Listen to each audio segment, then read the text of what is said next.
Muy bien.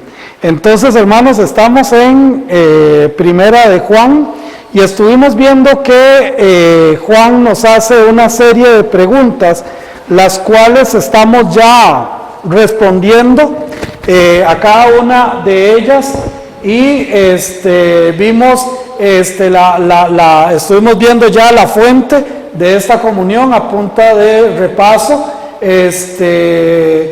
cómo saber si estamos caminando delante de Él, y estuvimos viendo esta primera pregunta: conduzco mi vida en la tierra a la luz de lo que espero allá en el cielo, que es lo que Primera de Juan en los primeros, Primera de Juan 3, los primeros 3 versículos nos está hablando de esto, ¿verdad? Entonces ya esto lo estuvimos viendo con respecto a esto, y vamos a ver hoy la siguiente pregunta, que sería, vamos a ver, estoy yo todavía aquí. Creo que por aquí nos habíamos quedado. Sí, la siguiente pregunta es: ¿vivo constantemente pecando? Vivo constantemente pecando. Ahora, no quiere decir que no pequemos, porque lamentablemente sí pecamos, pero hay todo un reto, hermanos, en la palabra del Señor. Ya hemos podido establecer que una vida continua de pecado no es la evidencia de alguien que se entregue realmente a Cristo. O sea, una persona que todavía sigue constantemente en una vida pecaminosa no es evidencia de esto. Pero también pasar día tras día en diferentes prácticas de pecado no es evidencia de un hijo de Dios que está allí purificado en la palabra de Dios. Y allá en Primera de Juan capítulo 3, versículos 6 y 9, dice el versículo 6: todo aquel que permanece en Él no peca. Todo aquel que peca no le ha visto ni le ha conocido. Ahora, vean que en la Biblia lo dice claramente: todo aquel que permanece en Él, ¿qué dice? No peca. O sea, aquí yo entonces como hijo de Dios me hago la siguiente pregunta: ¿puedo yo vivir sin pecar? Bueno, sí, si permanezco todo el día en Él. ¿Es fácil? No, pero es posible. Es posible. Si nosotros estamos constantemente viendo qué es lo que el Señor enseña, viendo qué es lo que el Señor quiere, buscando la voluntad de Dios, alabándole a Él, glorificándole a Él, no perdiendo el tiempo en las cosas de este mundo, no tomando tiempo para otra cosa que no sea Él, no tomando tiempo para estar distraído en otras situaciones, paso leyendo la palabra de Dios, paso meditando en su palabra, paso orando, paso en una vida espiritual. Simple y sencillamente no hay tiempo para pecar. Vea lo que dice el versículo 9. Dice: todo aquel que es nacido de Dios no practica el pecado, porque la simiente de Dios permanece en él y no puede pecar porque es nacido de Dios. Otra vez dice: todo aquel que es nacido de Dios no practica el pecado. No vive en una práctica de pecado. ¿Qué es una práctica de pecado? Es aquella persona, por ejemplo, que le gusta tomar licor y todos los viernes está esperando que le paguen para ir a tomar licor. Entonces, el día lunes y el día martes está deseando que sea viernes, ¿para qué? Para ir a tomar licor. Es una práctica en su vida. Es una práctica en su vida. Entonces, pero dice: todo aquel que es nacido de Dios no practica el pecado, y nos explica el por qué. Porque la simiente de Dios permanece en él. ¿Qué es una simiente? Una semilla. En otras palabras, el ADN de Dios está en él. Entonces dice, porque la simiente de Dios permanece en él y no puede pecar porque es nacido de Dios. Ay, pero peco. Sí, pero el que es nacido de Dios no debería de tener prácticas de pecado. Amén. Ahora, vea capítulo 5, versículo 18. Capítulo 5, versículo 18 dice: sabemos que todo aquel que ha nacido de Dios no practica el pecado, pues aquel que fue engendrado por Dios le guarda, y el maligno no le toca. Otra vez está hablando de práctica. Ahora, quiero leerles en el verso original, en el griego original, bueno, en este caso lo que está en amarillo, en verde, es lo que dice, hemos sabido que todo él, habiendo sido nacido fuera de Dios, no está pecando.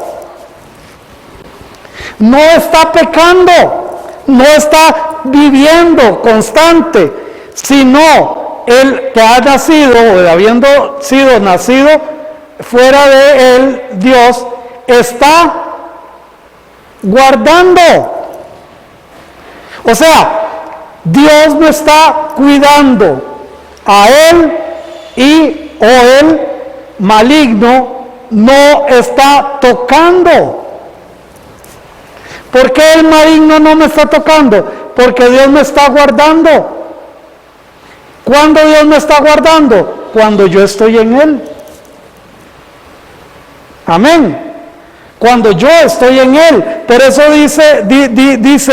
dice, sabemos que todo aquel que ha nacido de Dios no practica el pecado. Hermanos, y yo les he dicho en reiteradas ocasiones que el pecar es uno de los peores negocios del Hijo de Dios. Porque primero empieza usted a sentirse mal sin haberlo hecho. Ya usted sabe que usted va a hacer algo malo. Ya usted sabe. Ya usted sabe que usted no tiene por qué reaccionar así. Ya usted sabe que usted no tiene por qué hacer eso, y empieza esa lucha. Y empieza esa lucha en el estira y el encoge, empieza esa lucha en justificarme, es que me hicieron, es que me dijeron, es que yo tengo que defenderme, aquí y allá empieza ese estira y encoge, ¿va? Luego, que cuando ya caemos en el pecado, ¿cómo nos sentimos? Horrible, ¿verdad? Mal, súper mal nos sentimos. Y hasta que vengamos otra vez a Cristo y le pidamos perdón y le entreguemos esa área de nuestra vida, no nos vamos a sentir bien. Entonces yo lo digo de esta manera, y ahí me disculpan, el Hijo de Dios no peca tranquilo. No peca tranquilo, no disfruta el pecar. Y entonces, mis hermanos, dice, sabemos que todo aquel que ha nacido de Dios no practica el pecado. El Nuevo Testamento de Sociedades Bíblicas Trinitaria lo dice de la siguiente manera. No sé si lo puse, yo creo que sí. Dice, sabemos que todo el que ha nacido de Dios no peca, sino que el nacido de Dios se guarda a sí mismo y el maligno no le coge. Ahora, aquí estamos viendo que se guarda a sí mismo. Hermanos, nosotros sabemos dónde nos pica para rascarnos, ¿cierto o no? Nosotros conocemos de nuestra propia concupiscencia cuáles son las áreas que son difíciles de manejar en nuestra vida, y por lo tanto yo tengo que cuidarme. Amén. Tengo que guardarme, tengo que conocerme yo mismo para entonces, si a mí me gusta el licor, entonces no andar pero ni cerca donde venden licor o donde huele a licor o donde me ofrezcan licor. ¿Me doy a entender? Y cada uno de nosotros en nuestra propia concupiscencia, entonces dice, sabemos que todo aquel que es nacido de Dios no peca, mas el que es engendrado de Dios se guarda a sí mismo y el maligno no le toca. Ahora usted me va a decir, pero anteriormente dice que Dios es el que me guarda. Y aquí dice que yo soy el que tengo que guardarme. Llevémosla suave, ahorita vamos a llegar a la conclusión. ¿Qué les parece? Vean lo que dice la Biblia textual, esta Biblia textual del griego. Dice, sabemos que todo que ha nacido de Dios no peca, va en la línea, sino que el nacido de Dios se guarda a sí mismo y el malo no le coge. La Biblia textual dice, y sabemos que todo el que es nacido de Dios no peca, sino que quien fue engendrado de Dios se guarda a sí mismo. Ahora veamos que dice, sino que el que fue, ¿quién fue engendrado de Dios? Yo, cuando acepté a Cristo Jesús, amén. Entonces, ¿quién fue engendrado de Dios? Yo, dice, se guarda a sí mismo, se cuida, tiene cuidado de sí, y el maligno no lo agarra. Otra vez, el maligno no lo agarra. Ok. Hay entonces dos puntos a determinar. El primero, si es guardado por Dios o si se guarda a sí mismo, ¿verdad? ¿Les quedó la misma duda a ustedes? ¿Ah? Entonces, no veo gran diferencia, ya que para poder guardarnos a nosotros mismos, es importante depender de Dios y vivir bajo su control. Usted quiere guardarse usted mismo, entonces empieza a vivir como Dios dice que viva y esté bajo el control de Dios. ¿Cierto o no? O usted puede guardarse bajo sus propias reglas.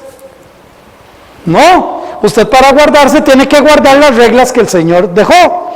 Entonces, y si es Dios quien nos guarda, necesita de nuestra total obediencia a sus principios, porque de lo contrario, ¿cómo puede Dios guardarme si yo no voy a ser obediente a lo que Él dice? No vaya por ese camino porque por ahí asaltan, Dios me está guardando, pero a mí no me da la gana irme por otro, por ahí, yo quiero irme por ese lado. Él le sirvió a Dios, ¿puedo Dios guardarme? No me puedo guardar, ¿por qué? Porque yo fui desobediente. Entonces, en conclusión, ok, el maligno no nos toca o no nos agarra. Entonces, no hay gran diferencia si Dios me guarda o si yo mismo me guardo. Porque para yo poderme guardar correctamente, tengo que obedecer los mandatos de Dios.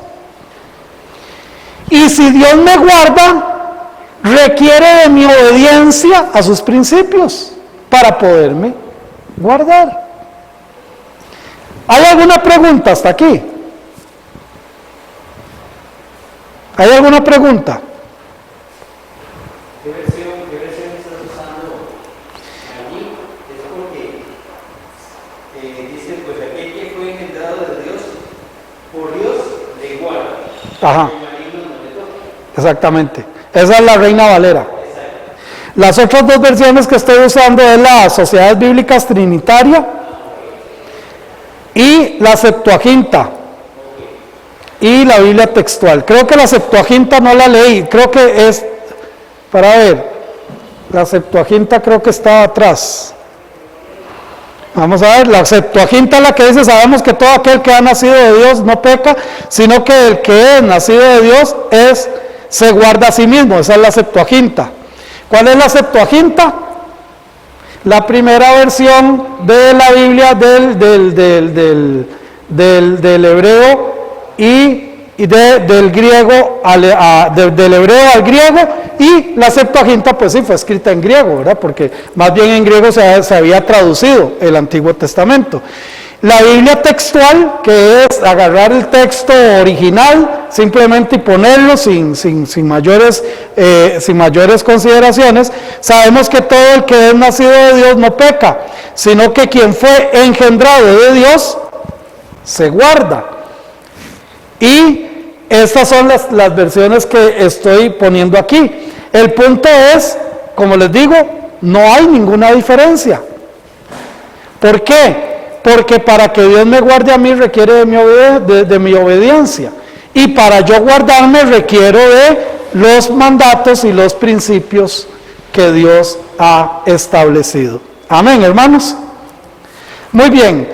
Y que el maligno no toca o nos agarra. Es importante que el maligno no nos posea.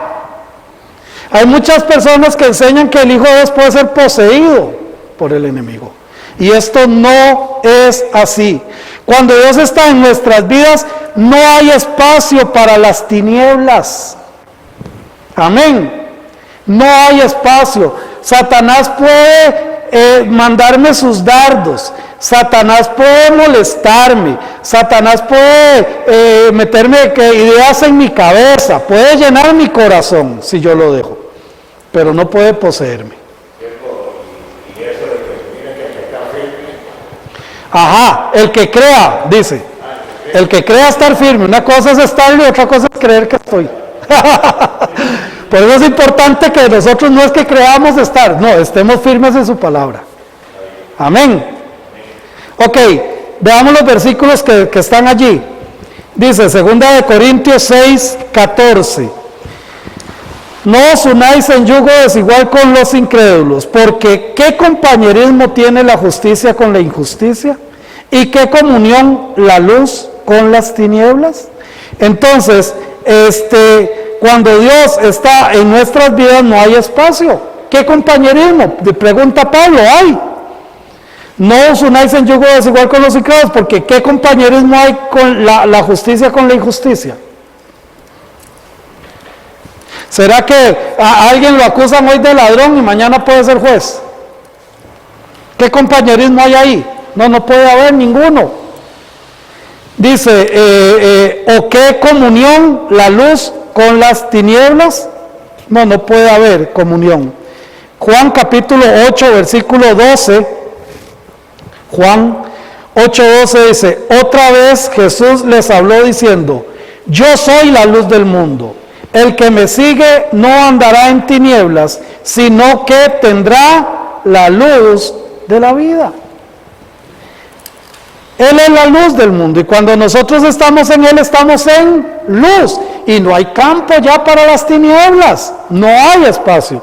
Juan 12:46, yo, la luz, he venido a este mundo para que todo aquel que cree en mí no permanezca ¿en qué? En tinieblas. Entonces, cuando estamos en Cristo, estamos en luz, no hay espacio para las tinieblas. Alguien una vez le explicaba que las tinieblas son el resultado o la falta de luz, simplemente.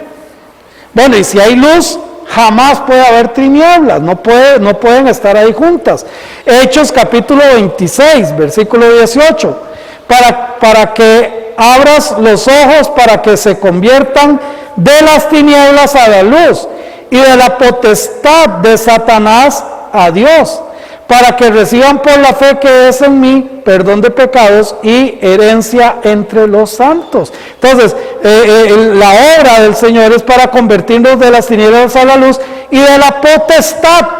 El que tenía poder sobre mí, Satanás, pero cuando yo estoy en Cristo ya Satanás no tiene ningún poder en mí. De la potestad de Satanás a Dios. Entonces, el Hijo de Dios puede traer dardos de Satanás, pueden venir pensamientos, incluso yo le puedo permitir a Satanás llenar mi corazón. ¿En cuál caso fue uno de esos que Satanás, y así se lo dice específicamente, Satanás llenó su corazón? No.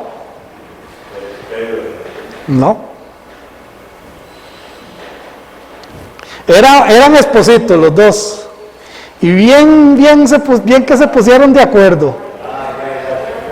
Ananías dice, ¿por qué permitiste que Satanás llenara tú? Entonces yo tengo que tener cuidado qué cositas meto en mí, en mi corazón. Porque también Hebreos nos dice que pueden haber raíces de amargura allí, que van brotando, van saliendo y van contaminando. Pero no me puede poseer. Satanás no puede poseer jamás, nunca a un hijo de Dios. Porque Dios está en él. Amén.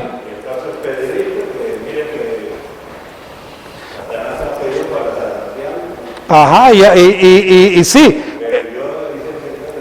para que tu fe no falte, ¿verdad? Sí, él puede con el permiso de Dios, pero no puede poseernos. Fue el mismo caso de Job, ¿verdad?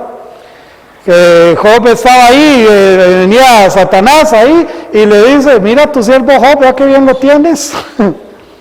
Y Dios le dio permiso, pero no pueden poseer nunca el enemigo, Satanás, a un hijo de Dios. Aquí quiero terminar un poquito este tema con algo muy importante, porque también muchas personas creen, ¿verdad? Piensan en el diablo y esa voz, me poseyó y ahora que brinco y que... No, hermanos. Yo les he dicho, la voz de Satanás a veces es la voz más sutil, más dulce, más linda que usted puede escuchar. Puede escuchar una voz que le dice, ay no, tranquilo, tranquila, no se preocupe, vamos a tal lado, jale aquí, jale allá. Hay gente que cree que el diablo se le va a manifestar, se le va a aparecer y son gritos y esto y brincos. No. A veces de formas pero muy sutiles puede aparecer. Ahora, estos versos no enseñan que seamos perfectos o que estemos vacunados contra el pecado. Esto es importante. Ay, es que yo soy hijo de Dios, y ahora como yo soy hijo de Dios, ya yo no peco. Cuidado porque podemos enredarnos. Estos verbos en griego están en tiempo presente y por lo tanto hablan de una práctica constante. Yo me tengo que cuidar constantemente, tengo que estar buscando a Dios constantemente. A usted no le alcanza lo que hoy hizo para la obra del Señor, a usted le alcanza para hoy y nada más. Ay, es que yo hoy tuve un tiempo rico de alabanza al Señor y oré y estuve un tiempo tan hermoso. Bueno, ya para mañana no le alcanzó. Mañana busque otra vez. Busque orar, busque leer la Biblia, busque comunión con Dios. No le va a alcanzar. Pero no podemos ignorar que el Hijo de Dios debe ir disminuyendo, no podemos ignorar que el que es Hijo de Dios debe ir disminuyendo su relación con el pecado y así pecar cada vez menos. Amén. Yo tengo que ir identificando en mi vida prácticas de pecado que yo estoy haciendo y que me gustan, porque a nadie peca porque no le gusta, porque le gusta, por eso peca. Amén. Porque somos carne, ¿verdad? Y entonces, si usted le gusta algo que está trayendo el pecado a su vida, eso usted lo hace porque a usted le gusta. Entonces usted tiene que ir en contra de ¿qué? De sus gustos. En contra de lo que le gusta. Y realmente empezar a tener una relación con Dios que me lleve a cada vez menos mi relación con el pecado. Y esto no se logra de la noche a la mañana, ni es tan fácil como algunos pueden pensar. ¿Ok? Es realmente viviendo una vida dirigida por Dios. Esto se logra con una real relación con Dios y sometimiento general a su palabra. Someterse realmente a la palabra de Dios. Habrán cosas que la palabra de Dios dice que a mí me van a costar, sí, pero hágalo, amén. Hágalo. Una vez alguien me comentaba de un enunciado que tenían en el ejército de Perú. y era muy, muy bonito porque decía algo así como que usted no cuestione las órdenes, usted simplemente cúmplalas, ¿verdad? Usted no se ponga a pensar si está bien o está mal, usted hágalo, ¿verdad? Y muchas veces en la palabra de Dios nosotros nos podemos empezar a cuestionar. Ay, que sí, ay, que tal vez, es que mejor esto, mejor lo otro, es que ¿cómo yo voy a amar menos a papá y a mamá que a Dios? ¿Cómo puedo hacer eso? ¿Cómo Dios me va a decir que el trabajo que yo tanto me he esforzado y tanto que le he pulseado y ahora tanto que tengo que trabajar, ahora que Dios me diga que el trabajo se está convirtiendo en mi ídolo? Es que hay cosas, hermanos, que a nosotros nos cuesta arraigar, quitar de nuestra vida. Pero es importante hacerlo, porque nosotros necesitamos cada día más evidenciar nuestra relación con Dios. Como conclusión de este punto, lo que acabamos de decir, estos versículos nos enseñan que no somos perfectos, no nos enseñan que somos perfectos o que estamos vacunados contra el pecado. No, tengamos mucho cuidado con respecto a esto. Tercera pregunta, ¿aborrezco a mi hermano espiritual? ¿Aborrezco? ¿Qué es eso? Primera de Juan capítulo 4, versículo 20. Primera de Juan capítulo 4, versículo 20. Si alguno dice yo amo a Dios y aborrece a su hermano, es mentiroso. Pues el que no ama a su hermano, a quien ha visto, ¿cómo puede amar a Dios a quien no ha visto? Hermanos, yo conozco, no crean que no, yo conozco personas que son hijos de Dios, que no dudo que lo sean, no tengo por qué dudarlo, pero que simple y sencillamente no le hablan a otro hermano. Así de simple. Así de simple, ustedes me han escuchado a mí mencionar, ¿verdad? La amistad chicle, ¿verdad? Son como el chicle. Lo mastico, pero no me lo trago. Ese no me pasa. Ese no me pasa. Entonces nos hace esa pregunta. El amar a Dios debe expresarse en amor por los hermanos en la fe. El perfecto amor que echa fuera el temor ahuyenta el odio. ¿Dónde dice eso? Juan 14, 8, el 18, lo hemos leído. Dice, en el amor no hay temor, sino que el perfecto amor echa fuera el temor, porque el temor lleva en sí castigo, de donde el que teme no ha sido perfeccionado en el amor. Entonces, en el amor no hay temor, sino que el perfecto. ¿Cuál es el amor perfecto? ¿Cuál es el amor perfecto? El amor de Dios. El amor de Dios ahuyenta también el odio. El amor a Dios se demuestra entonces amando a la gente.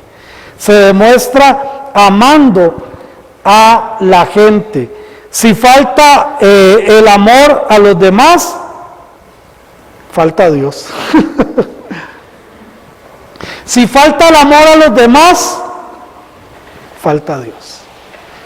Ahora, yo quiero explicar un poquito esto también, porque también es importante que entendamos.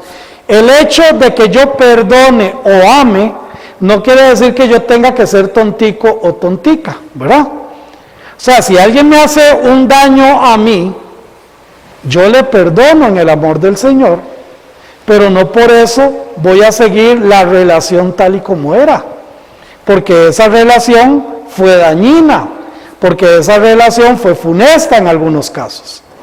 Pero eso no quiere decir que no ame o que no perdone. Tenemos que también tener mucho cuidado con esto.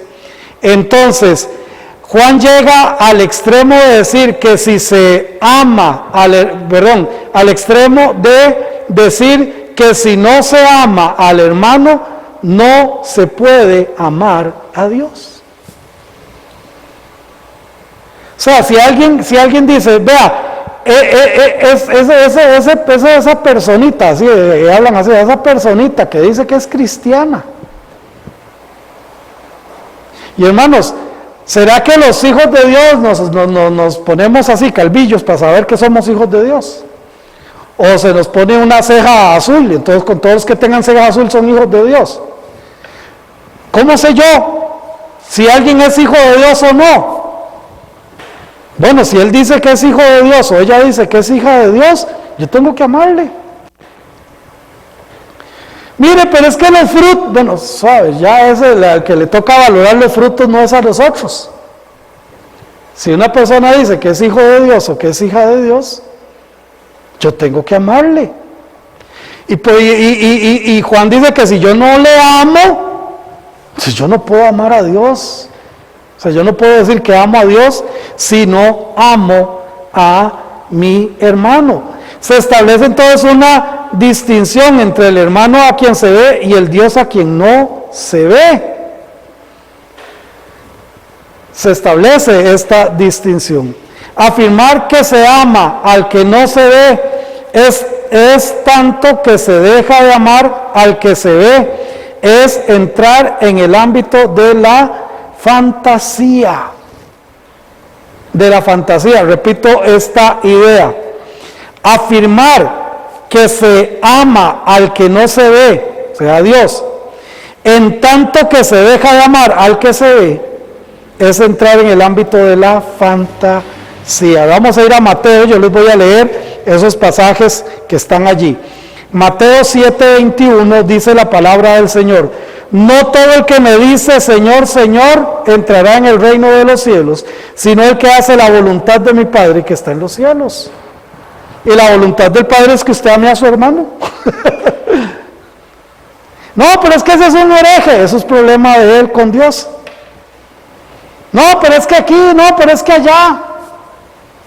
Hay personas que hasta quieren borrar de su historia a personas que le han hecho daño, pero son hermanos en Cristo.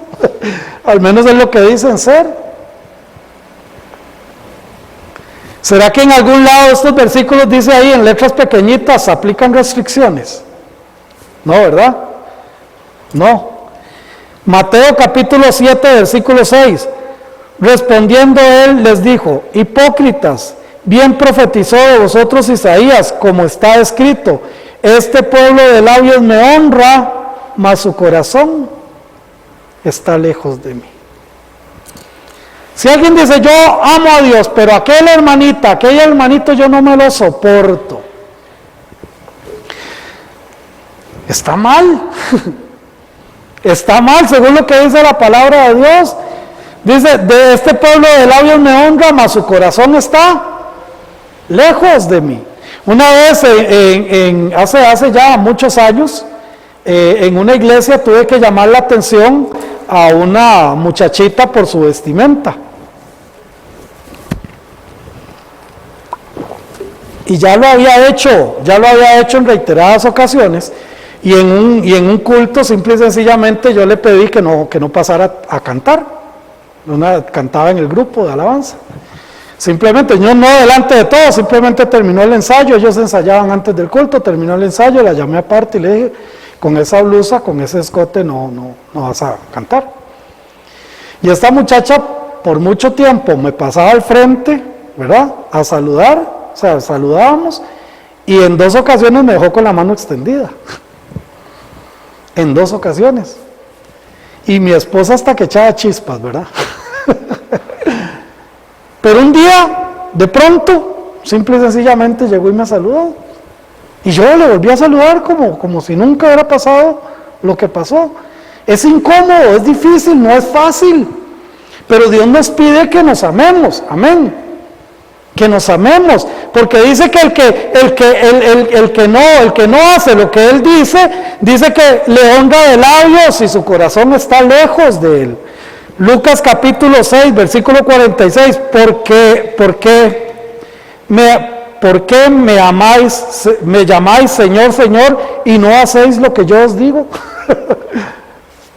¿Por qué me llamáis Señor, Señor, y no hace lo que yo le digo? Tito 1:16, profesan conocer a Dios, pero con los hechos lo niegan, siendo abominables y rebeldes, reprobados en cuanto a toda buena, ¿qué?, obra. Profesan conocer a Dios, pero con sus hechos lo niegan. Como decimos en el pueblo, lo que escriben con la mano lo borraron con el codo. No funcionó. Y primera de Juan 3, versículo 18, hijitos míos, no amemos de palabra ni de lengua, sino de hecho y en verdad. Amémonos. Yo sé que a veces cuesta, sí, a veces cuesta amarnos. Hay personas que nos cuesta amar, pero debemos de entender que es nuestra la responsabilidad de amar a los hermanos. Entonces la pregunta de hoy es, ¿aborrezco a mi hermano espiritual? ¿No lo quiero? No lo quiero porque sí, no lo quiero porque allá. Ojo, cuidado, porque Dios nos dice que nos amemos. Amén. La próxima semana continuamos con la siguiente pregunta. ¿Deseo ayudar a mi hermano? Porque qué fácil. Bueno, está bien, voy a amarle, pero que ni me pida ayuda de nada. Bueno, vamos a ver la próxima semana. ¿Deseo ayudar a mi hermano? Así que, si Dios quiere, la próxima semana continuamos.